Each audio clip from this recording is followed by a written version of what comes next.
place of horrors. In the depths of the night, you hear the calling your heart of darkness.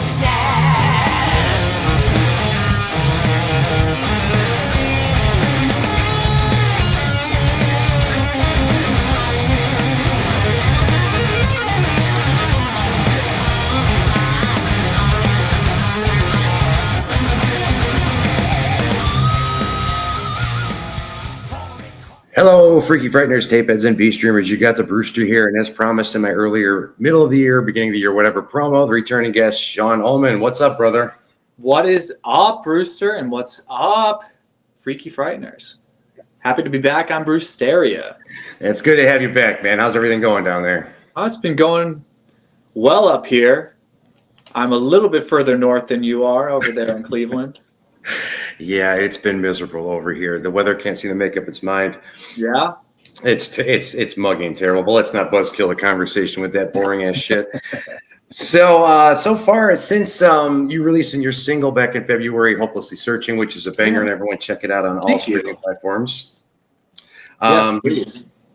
You've been got your narrative reels on Instagram there. Yeah, it's something that I've been wanting to try for a couple of years now, but I couldn't really figure out how to do it.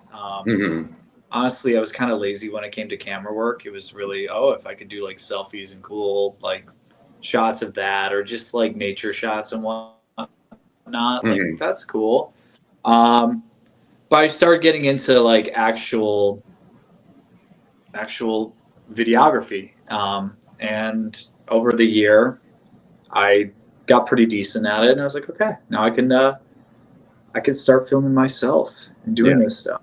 I mean, there's so many reels out there. They're all like comedy based, reality based, and whatnot. And I figured, put out some dramatic narrative. So that's what I've been doing for the last couple months, and people seem to like it, and I have a lot of fun doing it. Allows me to get some practice in. Allows me to kind of flex my muscles a little bit. Keep green, nice active practice when I'm not auditioning. That my favorite, and this won't surprise you because I'm an idiot, is the cutting the grass one. Oh yeah. Must keep going. I mean, that's fucking genius on my end, because I appreciate that. So that was completely improvised. I'm not even like, it's my parents' yard, and for whatever reason my dad thought, hey, I've got this huge half an acre backyard that's all grass. How about I get this little push freaking electric mower for Sean to do it, because Sean's gonna do it, which I mean, totally grateful to be able to do that job. Not really. He started hiring a teenager locally, so we're good. I don't have to do that anymore. He actually did that after I released that video. He's like, okay, well, if you hate doing it so much. But you know what? I kept that electric mower. I use it at my house now. Did you? Yeah. No, I'm on a much smaller lot, so it's actually works. It makes sense. I mean, I'm not even kidding, man. There have been times where I've gone through 4 different batteries to get that damn lawn mowed. It's thick too. You can't really tell, but it's thick. It's beautiful. It's got like the perfect amount of direct sunlight and shade. So it's nice, alive, and thick. Just a thriving backyard, and it's hard to cut through with an electric mower. That's not really strong enough to do that. It's not really. That's why I live in a condo. Let the HOA deal with that bullshit. Well, could do that. I like to stay active, be outside. I mean, I used to do it professionally, landscaping. So it's kind of like getting me back into that, which was hellacious to do for a living. Anyone that does that for a living, props to you. I couldn't do it anymore. It's I'm funny an actor.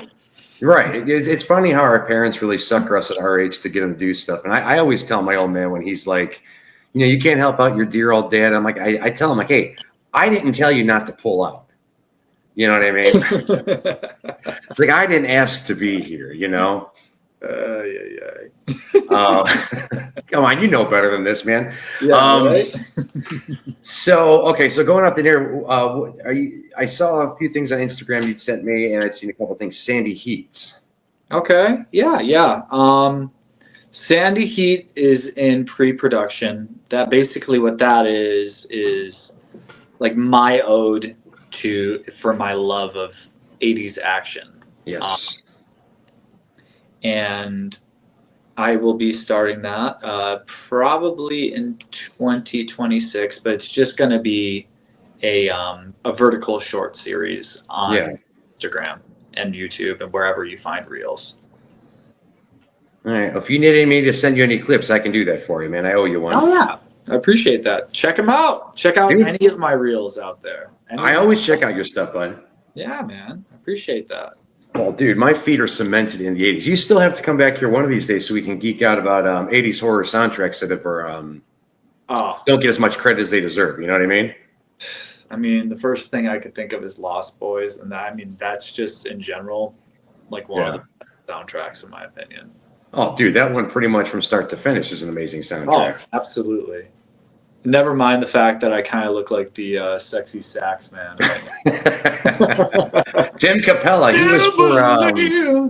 Dude, I sent you a clip of it. I was at Vampire Night back in February, and the DJ actually played that song.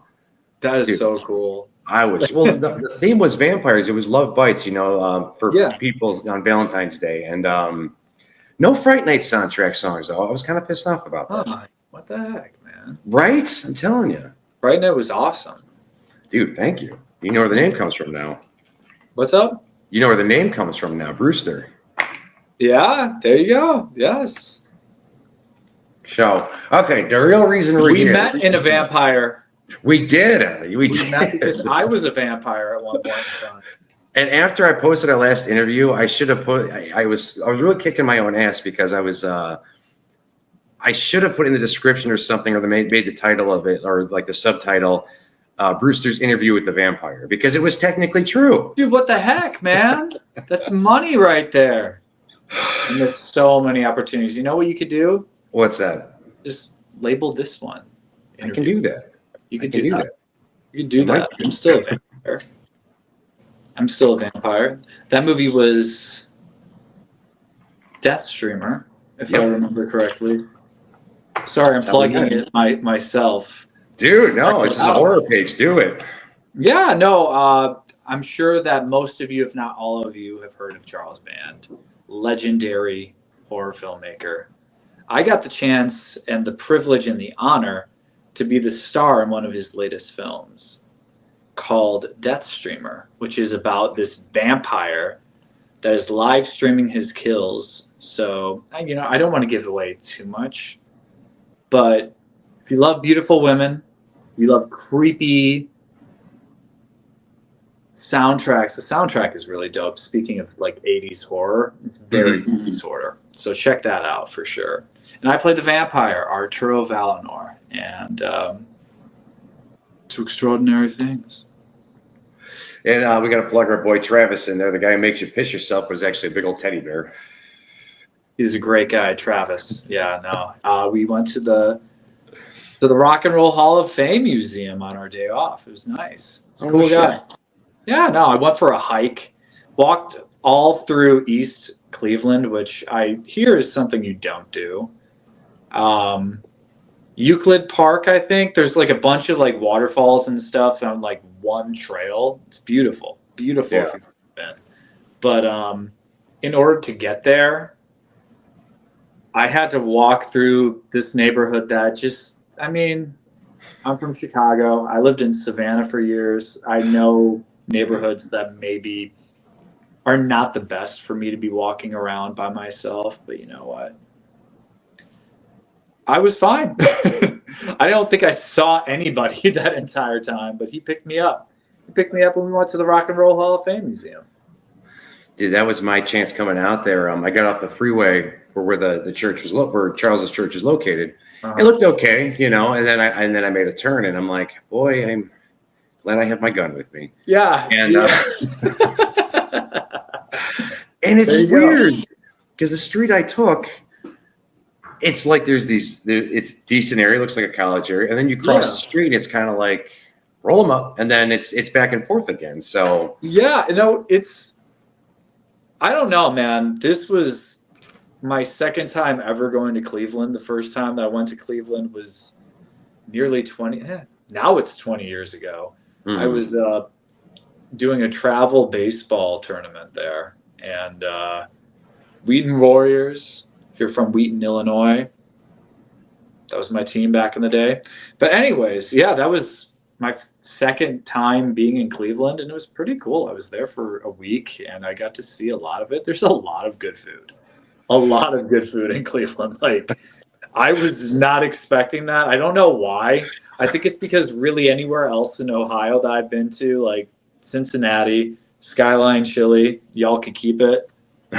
Y'all can keep it. Not for me. Beautiful town, but the food just it's lacking. But Cleveland, on the other hand, if you're a foodie, check out Cleveland. did you have to go and work all that shit up when you left Cleveland last October? Oh man, no. I mean, I ate with the actresses, so we weren't eating heavy at all. Gotcha. And I probably at the time, I like to diet when I'm on set. I like to keep nice and tight, especially if I have to potentially go shirtless. I want to look good. Right. I mean, You're waiting for vanity your big is saxophone scene. What's up? Waiting for your big saxophone scene. Oh yeah, dude, it's coming. It's coming. I just have to learn how to play saxophone, and then we can do it. It's all lip syncing. You'll be fine. But luckily, because I was with the actresses, like I'm not eating anything like super heavy. Yeah. But it was all very, very good. And amazing, amazing talent in that film. Emma Massalone, Caitlin Moore, Piper Parks, my girl Chile, Travis Stoner, of course, Aaron McDonald, all these fantastic actors that I had the chance of playing with. And yeah, Caitlin was a sweetheart too. Caitlin? Yeah, she's a sweetie too. Caitlin's a cool girl. It was funny going girls? What's up, guys? What's up, y'all? You're watching this. Miss you guys. When you went back to earlier to where you said you had the honor and you were like saying you had the honor and privilege of being in Charles Band's movies. I was going to cut you off after you said honor and privilege. I'm like, of meeting me. Of course, you're welcome. And meeting you, of course. I mean, at one of Charles Band's legendary live events, the Church of Chills, the first Church of Chills, actually. Are we going to see you at Church of Chills again sometime soon? He does them twice a year. I think if he wants me there, I'm happy to be there, man. I had a lot of fun. I always have fun. I mean, I got to go back to Cleveland 2 more times than I did in over 2 decades of my life. Right. In 1 year. So, I mean, bring me back to Cleveland. I like the food. I like the people. The crew was super cool. It was all, for the most part, it was all local crew. Everyone was from Ohio. So everyone was super chill. Ohio gets bad rep, man. You guys get a really bad rep. And you know what? People, I'm going to tell you right now, Ohio is a kick-ass state. Weed is legal. There's a lot of beauty, great food in Cleveland. I mean, really cool people. If you like to surf, you could go into Lake Erie. Maybe you'll grow like 3 extra heads. But I mean, shoot. You emerge the toxic Avenger. There you go. There's a little something for everyone. And even Skyline Chili if you like gross chili. Hey, kidding. I'm not really making that comment. It's just it's an opinion. It's an opinion of someone who's eaten all over this country. You're fine, brother. I think actually this Church of Chills, they're showing Subspecies 2. It's another full moon vampire movie. It's another full moon vampire movie, so you should come out and represent your shit, man. Oh, I'd love to, man. That'd be fun. I mean, we filmed a vast majority of Death Streamer in that church, the Church of Chills. Really, really creepy ass church, man. Like, you've been there. Yeah, twice. It is, in fact, a church of chills. Is it not? It's fucked It's up. freaky. It is very fucked up. It's It's fucked up. scary. And I basically lived there, killing beautiful women. What the heck? Like, that's yeah. But it's a fun time. I'd love to go back.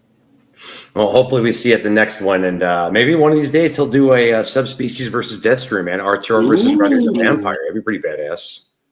I'd win. Of course you would. I'd win. I mean,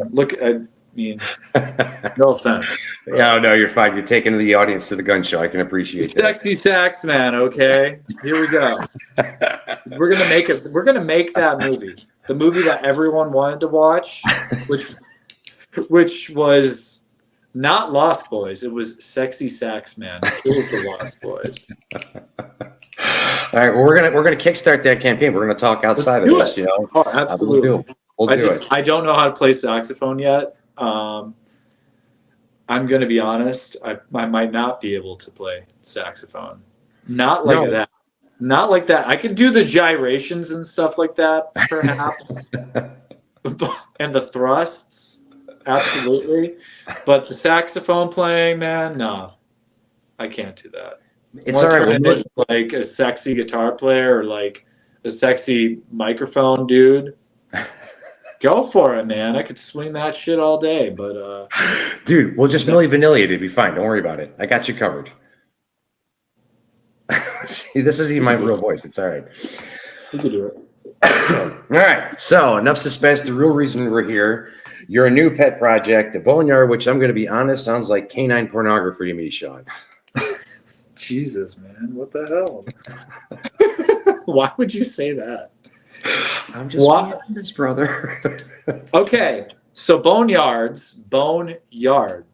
I can see how you would think that the Boneyard sounds like that. However, Boneyards is not canine pornography.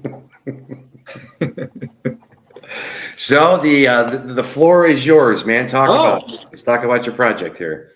Yeah, well, Boneyards is a project of mine that's been near and dear for 6 years now. At its core, it is a tale of brotherhood and betrayal. Tale as old as time, you know, Cain and Abel, Hamlet, friggin' Lion King, Boneyards. Anyways, what it is Southern noir meets surf culture. With Georgia heat and soul. It's actually where I was born. I was living in Savannah, Georgia at the time, spending a lot of time on Tybee Island surfing and also not surfing because the surf is not great on Tybee.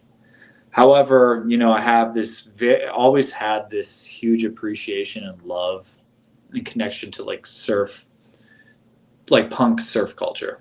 Mm-hmm. And what I wanted to do, the way that it was born initially, was just my love for that. It was combining the two. And I was thinking about it. It was the fourth script that I had worked on that summer, which at the time seemed like not enough. And now it's like, oh my God, like how freaking ambitious was I?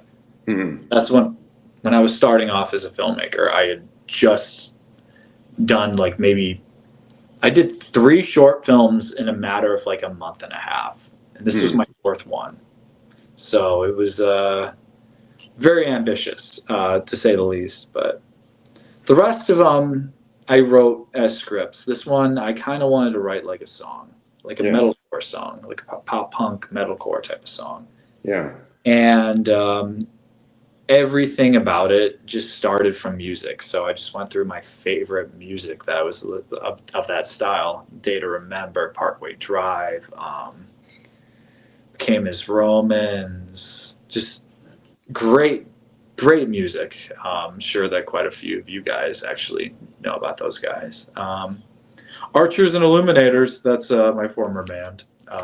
But yeah, basically, I wrote that script with a soundtrack in mind, and I had never done that before. Yeah. And initially, what it was just an opportunity for me and my friends to play some badass dudes and look good doing it and get some great footage. Because at the time, as new actors, we were getting passed over on the major projects that were coming to Savannah.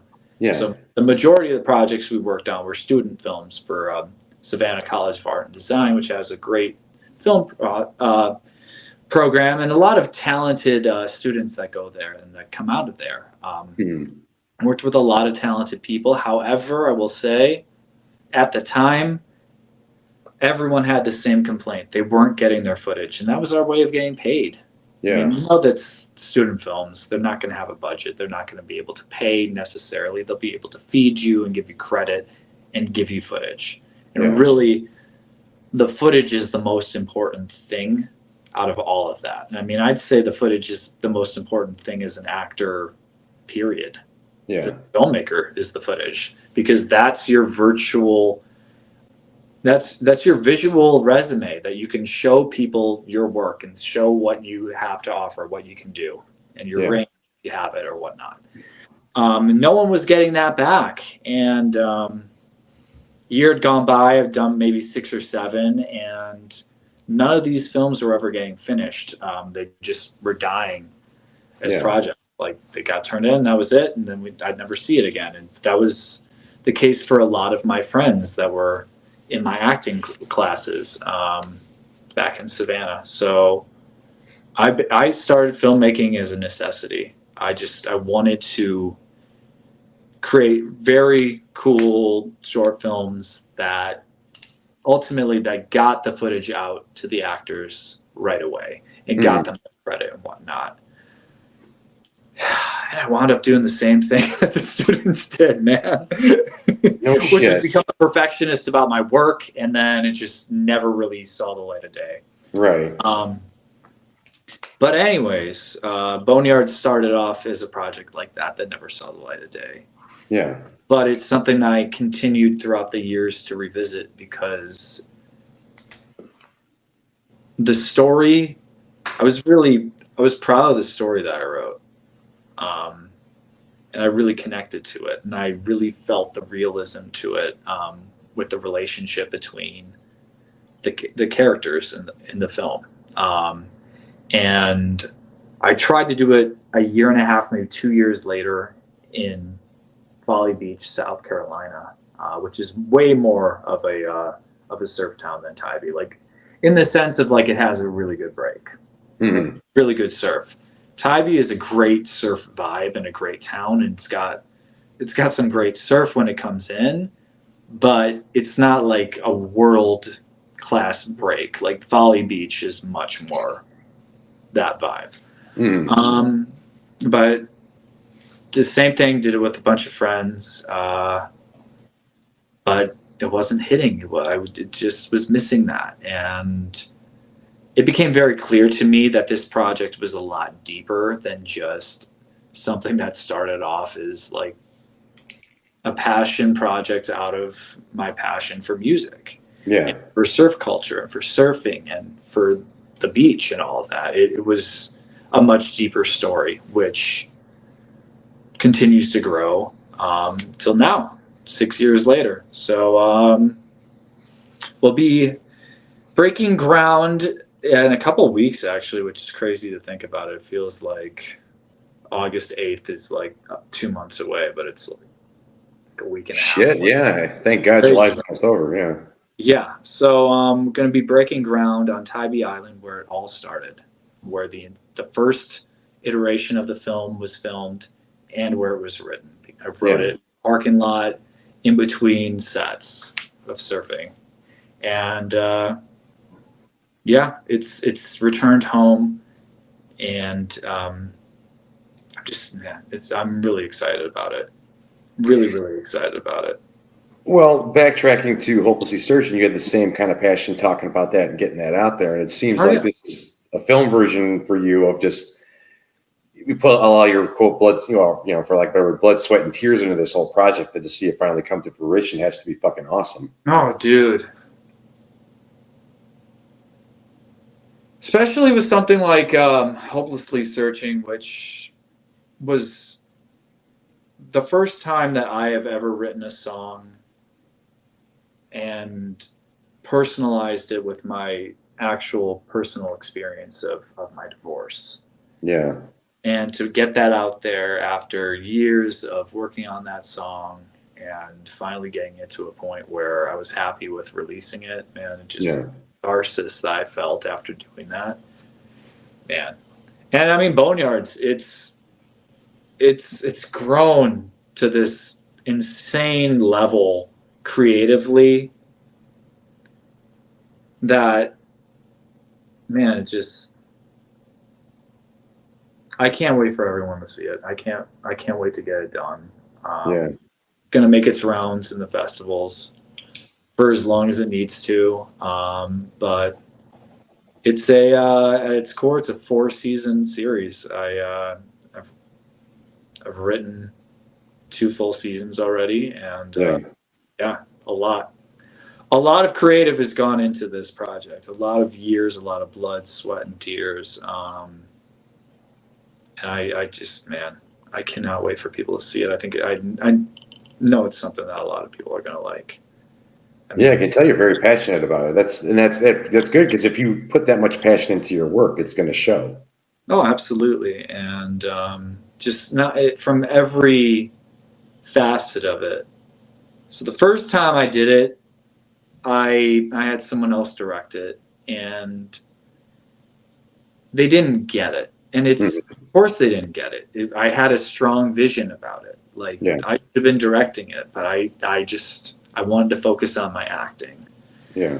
But I found that, I mean, when I direct my own projects that I act in, it actually helps my performance a lot more, because I'm communicating with the actors on a level that I'm not able to communicate with them as an actor, as a fellow actor. There's just certain things you don't do. You don't give notes to other actors. But when you're acting and when you're directing, you are able to communicate that and create that realism. So yes, I will be directing this project as well, and it's going to have every bit of me that I could give it. So I'm excited. Hey, it's Brad Lyon, actor, director, and founder of the B Stream, the best place for B movies, horror films, and your favorite cult classics.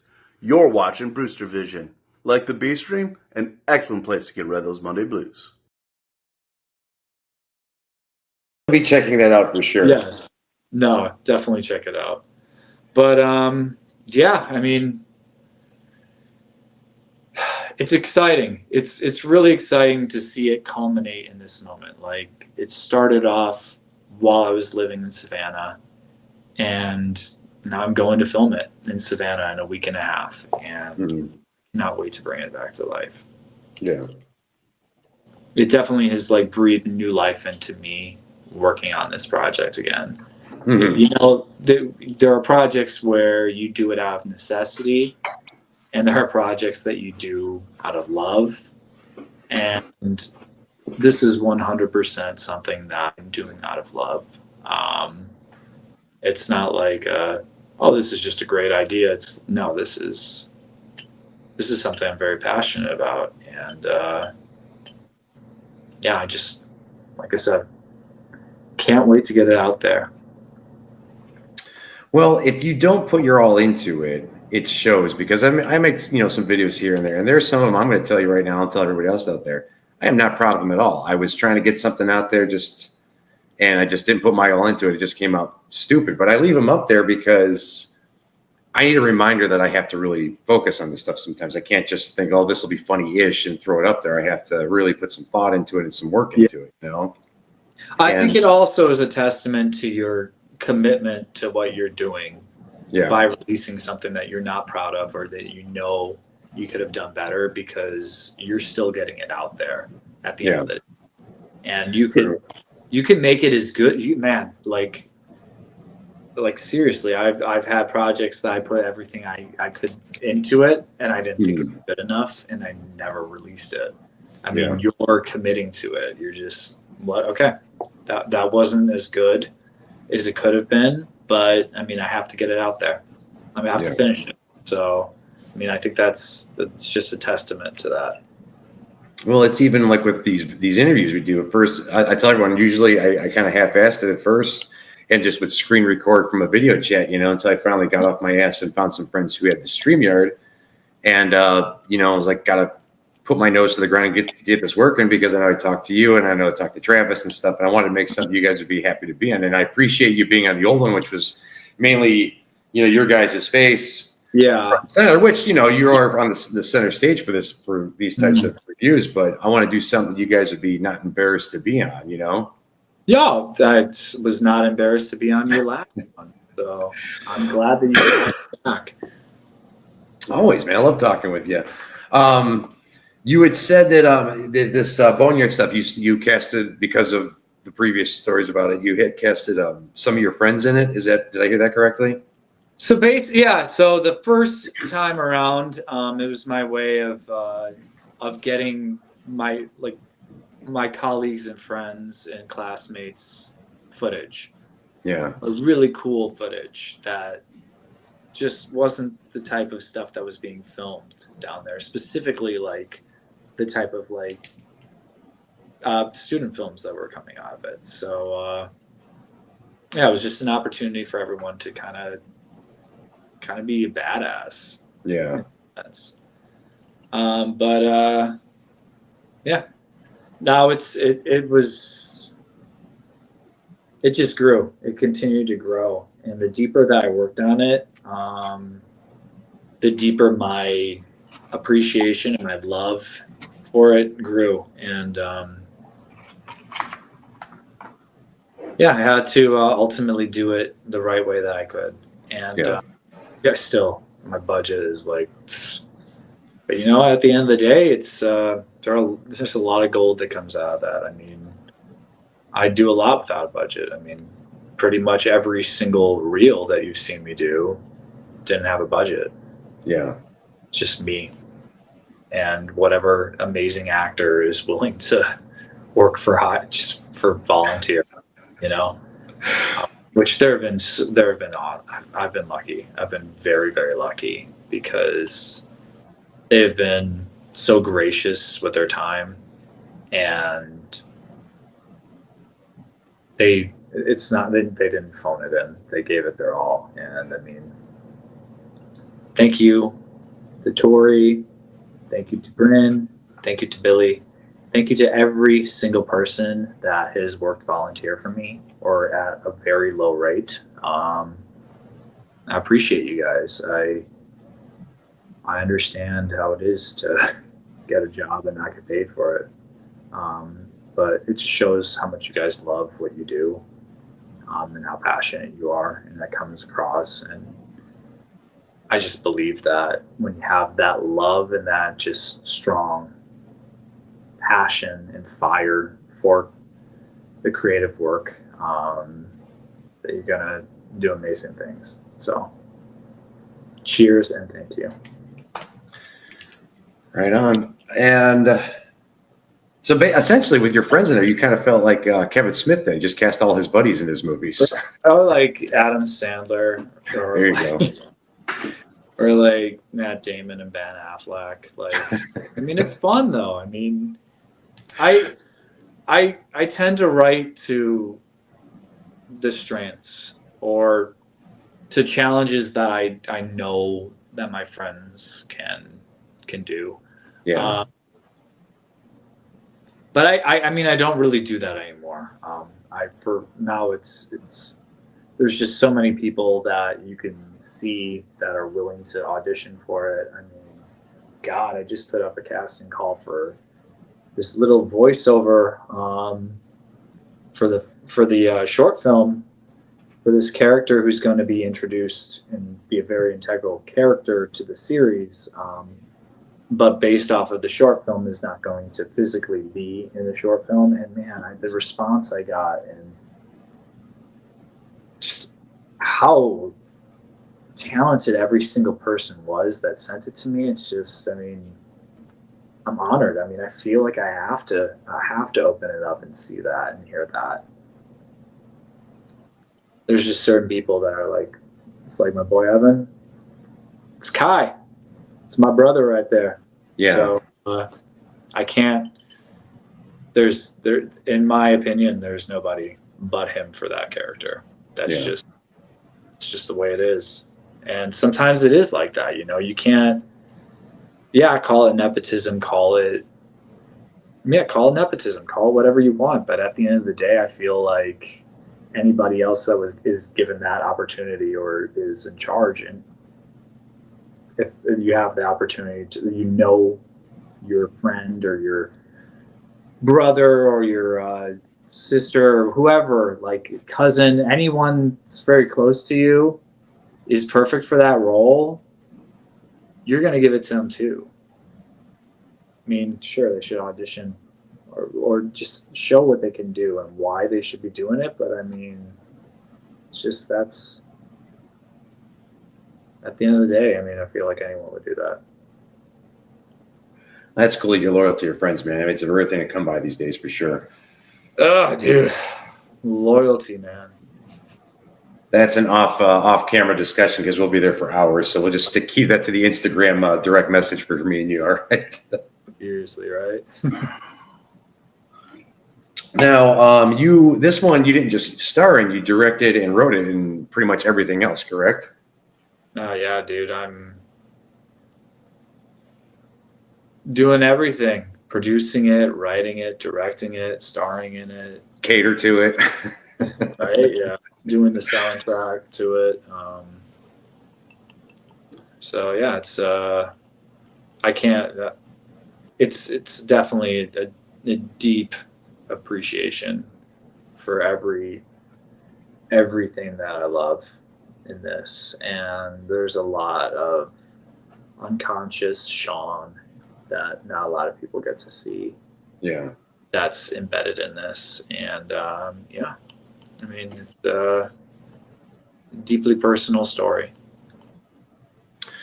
Will you be contributing any of your riffs to the soundtrack? I actually have contributed one of my riffs to the teaser trailer that I have up. Nice. Yeah, that's mine. Now, is that all you, like all the instruments, or I mean, did you just? So it's just one guitar. Okay. Just one acoustic guitar. And everything was written on my electric through distortion. I mean, it's metalcore. Yeah. But I played it acoustically, and I was like, you know what, that actually sounds pretty cool. And when you play those like aggressive, those syncopated riffs, I mean, on acoustic, it sounds really rich and really just deep. Mm-hmm. So yeah, I mean, one of my riffs is in that teaser, so you could hear my guitar work as well as my voiceover work, camera work, and on-camera work. And they can just go to your Instagram page and check this out. And there's a Boneyard page too. Yeah, so Boneyards does have a page. It's at Boneyards Film. Drop a follow. Got a lot of cool stuff coming. A lot of cool stuff coming. It's 4 seasons. It's going to be 4 seasons, correct? That is, it's what I have. Yeah. It's what I have. Go more. But yeah, no, it's a big project. It's a big undertaking, and I'm not waiting around. I'm just going for it. So see what we can do, man. So, little inside joke here, and you knew this was coming up at some point. It's got 4 seasons, or yes, that's what your plan is, or whatever. Is there any chance of seeing the GOAT Nicolas Cage in any of these? Oh my gosh. Man, there have been a lot of legends dropping, so I don't want to say yes, and then God forbid, like, dude, that would be heartbroken. I mean, oh God, if Nicolas Cage was in this, I would cry. I would cry, and then I would faint, and I would feel like I took an insane amount of acid for as long as humanly possible, because that man has been so iconic to so many people. But just from my experience of watching him and loving him, like, dude, hell yeah. If there was any way that I could do that, I would absolutely bring him. I would, yes, 100 times yes. So hopefully, if somehow Nicolas Cage is watching this, Nick, please reach out to me. It would be like a real life weight of extraordinary talent. Is that? Yeah, the unbearable weight of massive talent. Yeah. Unbearable weight of massive talent. It would be like real life, man. Well, see, that's when favor time comes in, and I hit you up. I'm like, hey, remember I got you on my show? You gotta, push Nick Cage my way here. Oh, absolutely, man. I would absolutely do that. I would absolutely do that. Nick, huge hero, man. Huge fan of you. You're the GOAT, baby. I just went by your former house in New Orleans not too long ago. He's great. I mean, for those who don't know, me and Sean are huge fans of the GOAT, and we send each other Nick Cage related Instagram reels on very regular basis. All the time. Anytime I see something with Nick Cage, that's just iconic Cage. Like, sometimes it's just a picture. Sometimes it's just a snapshot. He's the man. He's the man. I mean, they say a picture tells 1,000 words. In Nick Cage's case, no matter what he looks like, no matter what he's doing, and it tells like 8 million words. Yeah, like he's the man. I even own some of his, I guess it's kind of a chick flicky rom-com, I suppose, from the 90s, Honeymoon in Vegas. And I'm not embarrassed about owning that. Movie's hilarious. It's so good, dude. It could happen to you. Isn't that another rom-com from the 90s the ticket, the lottery ticket. Where he played him and Bridget Fonda. Yeah. Rosie Perez. He wins the lottery ticket. Yeah. He splits it with his waitress. Mm-hmm. That was a great movie too. I have Nick Cage is the man. I'm sorry. Con Air is the GOAT in my opinion, though. I grew up with Raising Arizona. That is mine. Oh. Oh man. And then, of course, between me and my friends is Willy's Wonderland, because we will defend that movie to the day we die. I love that movie. That is brilliant. He doesn't have to say anything. I mean, that's testament what we were talking about, with the fact that, like, the photograph says 1,000 words, like with Nick Cage it says 8 million words. Like, he doesn't say anything. He doesn't say anything in that movie. And it's captivating. It's unbelievably entertaining. That might be one of my top 5 Nick Cage films of all time. I own it on Blu-ray, of course, and I actually have a Willy's Wonderland t-shirt like he wears, as well as a Punch Pop koozie that I'll occasionally put my cans of Mountain Dew in. That's awesome. That is awesome. That's true love for the film. Well, there's a comic book series. I got to go pick that one up too. That is probably my favorite one. I mean, I grew up with Raising Arizona, so that's like the soft spot go-to movie, but I'd say Willy's Wonderland, when all of his horror movies are coming out. I mean, I own a lot of those. And I got something on Fandango, I think I sent you last year or earlier this year. They were having a special, and it was 25 Nick Cage movies for $25. I didn't even look what they were. I just bought it. Oh, yeah. Why not? Why not, right? And I think there's some horror in there that I didn't know he was in. We'll talk afterwards, because we could be here all night talking Nick Cage. We could, but really quick. Sure. I feel like we owe it.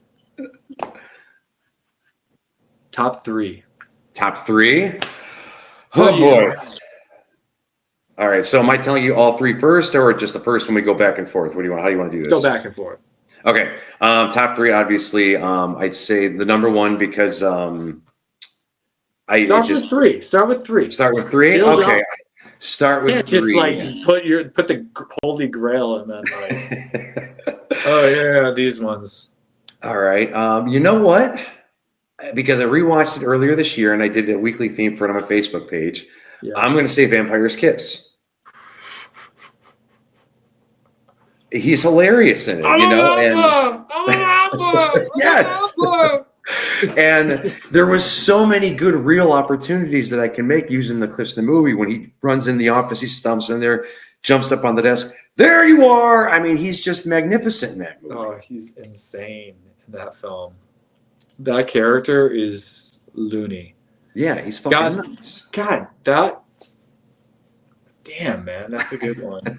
All right, let's say for number three, for me.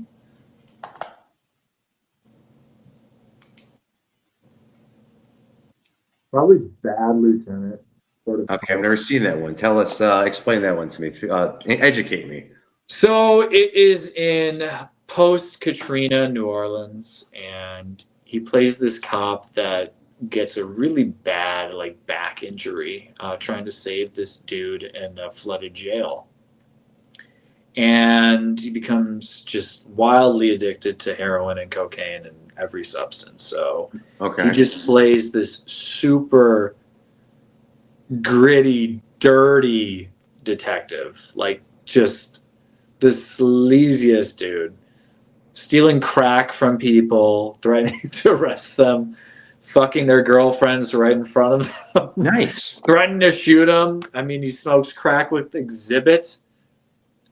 Pimp My Ride Exhibit. Yeah. And oh man, there's Your average Sunday school material, right? so many one-liners. I mean, the late great Val Kilmer's in it too.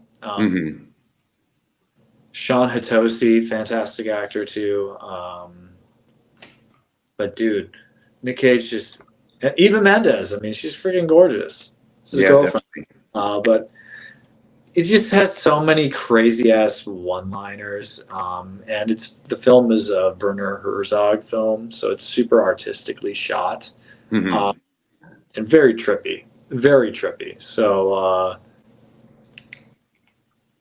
if you are on any illicit substances, that film it's gonna mess with you. I know the first time I saw it was right out of high school, and I was stoned out of my mind.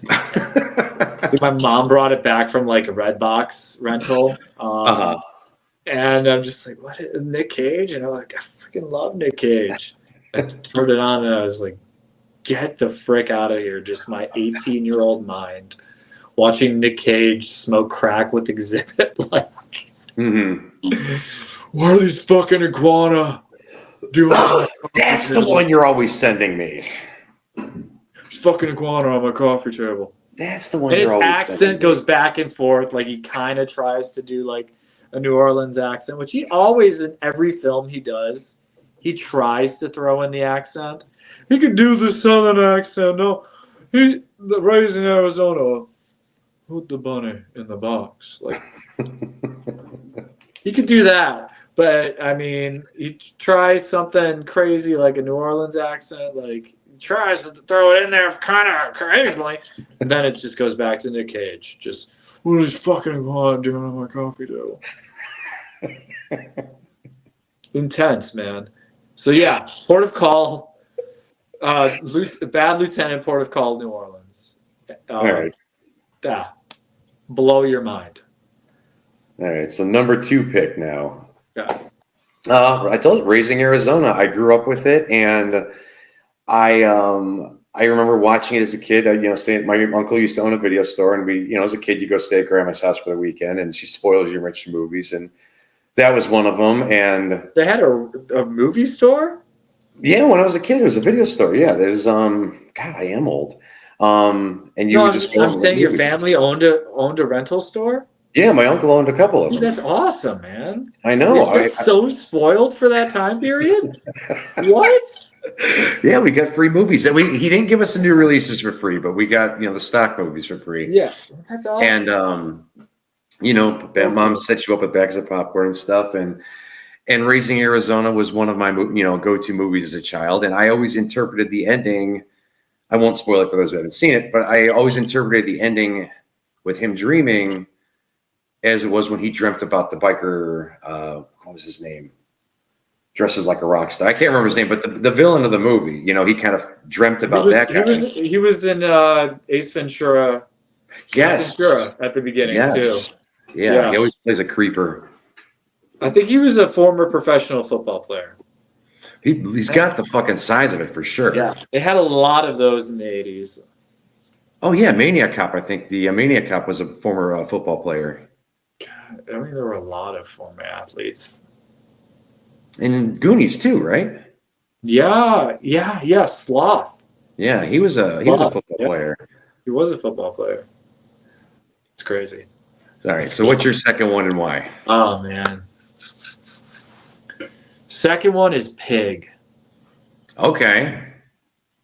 The heartbreak that he feels when he loses his pig is like, you feel for this dude, man. It's heavy. It's very heavy. But he plays a disgraced chef who is now living on the outskirts of Portland, Oregon, in the woods, and he lives with this truffle pig that he has, a prized truffle pig. And basically, what happens is that it's really hard not to like give spoilers or whatever. Spoiler alert or whatever. Basically, he gets tied in, and we see someone kidnaps his pig, and he goes all ape shit, and he has to save this pig and find this pig because someone stole his pig. And we see the underbelly of the Portland restaurant business. It's freaking crazy. Yeah. The crazy concept. Fantastically shot film, but his acting at the end of it, like, he breaks my heart. Like, they cut the dialogue. So they cut the sound, and you see him just dying, like crying, just pouring everything out of him. It's beautiful. I mean, that he could go big, but like something that real, he did an amazing job in that movie. I'll have to check that one out. I know of it. I missed it in theaters because I think it was a limited showing. Yeah. Well, you can get it. I feel like, I mean, these indie movies, I mean, you could find them on any streaming service, really. It's on Prime right now. There's enough of them out there, that's for sure. Yeah, seriously. All right, so is it time for my number one? Yeah, dude. What is it? This one should be pretty obvious as well. Willy's Wonderland, baby. He doesn't say one line of dialogue. It's a very just basic premise. It's a thing we've seen before, and it looked like it was. There's reviews that came out in actually October of 23, I think, after Five Nights at Freddy's had released, and it was an article. The headline had said, and I didn't know you yet, so I couldn't send you this, but it had said that whatever studio was had done Five Nights at Freddy's a couple years prior, but did it better. And I agree. I love Five Nights at Freddy's. It was a good movie. I own it. Yeah. But Willy's Wonderland is tops. I mean, just the way he does like different fighting styles against every Demotronic or whatever they're called. And it's so cool. From someone with OCD, his attention to detail, the cleaning is just, I mean, I could watch the movie for that alone, Yeah. And he just stops what he does. He's on his own. And my theory about his character, because the premise of the movie is pretty bizarre, is that he's just some guy who's like on his way to find this like convenience store out in the middle of nowhere, which is like probably the last one that sells Punch Pops. And I would not put it past them to have that be the reason he's on a journey, Yeah. See, my theory is that he's a little kid, that he was a little kid that used to go there. Oh, okay. And the pinball machine, because that pinball montage, man, was super important. Super important to him. Like getting that score, like he knew that was there. He was like, if you see how he cleaned everything painstakingly, he knew that was the pinball machine before open it. I think that he just wanted to beat his high score when he was a kid. I'm actually, one of these days, I got to get a buddy of mine to come out here and help me with it. I'm actually going to, just for Facebook and Instagram, so I'll send it your way. I'm going to recreate that whole pinball scene. You need to. Yeah, with his dance moves. Because I did a little bit of it about a year or so ago. I think I sent it to you, and it was just kind of right there. But I've actually wrote down notes as to what moves he does and stuff. And I'm going to do that shot for shot one of these days. Need to show it to me. I need to see that. I will send it your way. You have to. I'll send it your way first before I post it. You got to share it though, and just absolutely, dude. Absolutely, man. I got you. All right, what's your number one? Man, Surfer. Surfer. All right, Surfer. I don't know. His last movie that he came out with recently. It was in I saw it in theaters a couple of months ago, and it blew my mind. I mean, as obviously as someone who surfs and loves surfing, it's also it was shot in Australia, which has just adds all the layers to it. The intensity, the trippiness of it. I mean, it's a very artistic film and a very deep film from a plot standpoint, very metaphoric. And nah, dude, like I felt so freaking bad for him the entire movie. Like I just felt for him. That movie right there. I mean, that's the top one for me. So I'm going to stop with that one, like, and not talk Nick Cage anymore, because I'm getting a list of all these movies I'd like to geek out with you about and just discuss. So if possible, if you get some free time somewhere down the road, man, if you want to come back here again and we can literally just talk for about an hour about Nicolas Cage movies. Oh, absolutely, man. I love that. I'm going to stop. What's that? We coming to the end? Yeah, we're coming up to about an hour. So kicking me out. Okay. I'm kicking you out. I've been working all day and my fat ass needs some pizza. Oh, no, dude. You get that pizza. I I'm need going to get get ill. I started the morning off with a 15-mile bike ride, sweated my butt off. It's the same very hot, humid, sticky as it is in Cleveland right now, in Chicago. Oh. And like deep clean my grill and get this stuff set up. I mean, that's an activity in itself. Like, let me chill, get some good old food in me. I called you right from work, so I'm sitting here in my kitchen. I smell like a foot right now, so that's the other issue as well. Well, I mean, at least, are you just you? It's just you there? My cat, wherever that freeloading asshole is. Dude. Yeah, you can't do that to your cat. I know. That's why he's probably hiding right now. So before we go, anything else you want to say about Boneyards? Anything you want to get out there before we head out here? Check out Boneyards. I have a lot of content out there on my Instagram at the Sean Ohlman and at Boneyards Film. It means a lot to me if you check that out. If you checked out everything that I mentioned or whatever, you want to add me, say hi, whatever, drop a follow, drop a comment. Please make a comment if you're going to watch any of the content. I want to hear what you think. And I want to know that you came from here. Because I love talking to y'all. So, yeah. Well, thank you again. I'll tell you what, when we get off here, I'll have you send me the correct spelling for your page. Well, I can get that and the Boneyard stuff, so I'll flash them on the screen when we're promoting that stuff. So it's pretty easy. I'm gonna make a joke to you off camera because I know you'll kill me if I do it now. It's nothing offensive. It's safe for work. I swear to God. Okay. It's a movie title. It has 5 words in the title, and I know if I said it right now, we'd be here for another hour. So I'm not going to say it now. Okay. I'll say it afterwards. It's gonna. Okay. It's my way of enticing you to come back. It is enticing me to come back. I will definitely be back. Freaky Frighteners. Thank you for having me. Of course, brother. Thanks for. Always a pleasure, my man. Dude, no, it's always a blast talking with you, and I really hope to have you back on here again. I will be here. I am Brewster. That was Sean Ohlman. Check out his new project, The Boneyards. Check him on Instagram. I'll put his handles on the screen there. And until next time, stay cool, Freaky Frighteners.